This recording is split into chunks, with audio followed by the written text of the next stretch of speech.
வணக்கம், உங்க electrician plumber. Already வீடியோல காமிச்சிருப்பாங்க. சோ நிறைய பேர் கேட்டுட்டே இருந்தீங்க கமெண்ட்ல, இந்த இன்டர்லாக்கிங் எதுக்கு பண்றீங்க ப்ரோ, இது தேவையில்லாத செலவு தானே, எதுக்கு நீங்கன்னு சொல்லிட்டு நிறைய பேர் கேக்குறீங்க. இனிமே சொல்றேன், இன்டர்லாக்கிங்ன்றது வந்து பாத்தீங்கன்னா நம்மளோட பிரஷர் வந்து பில்டப் பண்ணி கொடுக்கறதுக்காக தான் நம்ம இன்டர்லாக் பண்றோம் எப்பவுமே. சோ இதுவுமே வந்து ரெண்டு விதமா நம்ம பண்ணிருக்கோம். ஒன்னு வந்து பாத்தீங்கன்னா நல்ல தண்ணிக்கு, ஒன்னு வந்து பாத்தீங்கன்னா உப்பு தண்ணிக்கு. நான் ஆல்ரெடி ஒரு வீடியோலையும் கொடுத்துருப்பேன், வேற மாதிரி பண்ணிருப்போம். இது வேற மாதிரி நம்ம பண்ணிருப்போம். இது சிபிஎஸ்சி பைப்ன்றதுனால நமக்கு வேற இடம் வந்து ஸ்பேசஸ் கம்மியா இருக்கிறதுனால இந்த இடத்துக்கு ஏற்ற மாதிரி நம்ம பண்ணிருப்போம்.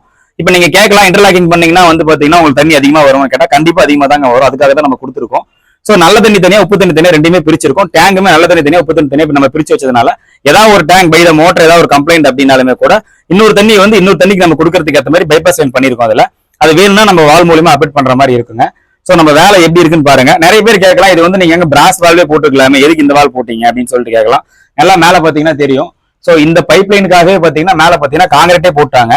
சோ அப்படி இருக்கும்போது இது நிழல்ல தாங்க இருக்கும். இங்க தண்ணி கீழே எதுவுமே போகாது. நம்ம ஸ்டெப் எல்லாம் கொடுத்து போடுறதுனால வந்து தண்ணி கீழே போறது